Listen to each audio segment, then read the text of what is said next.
ஜனநாயகன்ற படம் வந்து விஜய் அவர்களுக்கு ஒரு அளவு ஃபேன் பேஸ் இருக்குது. ஒருவேளை ஜனநாயகன் படம் வந்துச்சு அப்படின்னா தேர்தலில் ஜெயிக்கிறதுக்கு கூட வாய்ப்பு இருக்குது அப்படின்னு சொல்லி ஒரு வட்டாரங்கள் எல்லாமே பேசுகிறாங்க.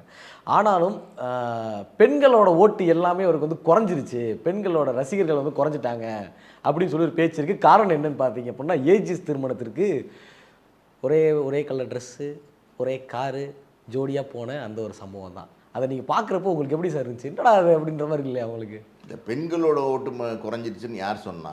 ஆண்களோட ஓட்டும் கிடையாது, பெண்களோட ஓட்டும் கிடையாது, யார் ஓட்டுமே கிடையாது. சார் இன்டைரக்டா ஜனநாயகன் படம் வந்து ஜனநாயகன் படம் தேர்தலுக்கு முன்னாடி வந்தால் அவர் ஜெயிச்சிருவாராமா?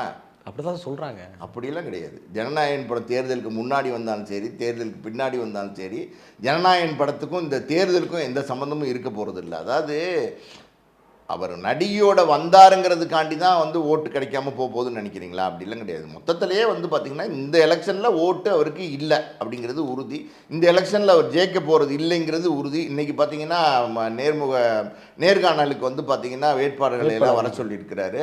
பார்ப்போம் என்ன பண்ண போகிறான்னு பார்ப்போம். 234 தொகுதியில் எப்படி வேட்பாளர்களை தேர்ந்தெடுக்கிறான்னு முதல்ல பார்ப்போம். அது பார்த்ததுக்கு அப்புறமே தெரிஞ்சிடும் அப்படின்னு. சார் இன்டெரக்டாக வந்து நான் ஓட்டு போட மாட்டேன் அப்படின்றத சொல்லிட்டாங்க சார். நான் ஓட்டு போட மாட்டேன்னு ஏற்கனவே பல இதில் சொல்லிட்டு தானே வரேன்.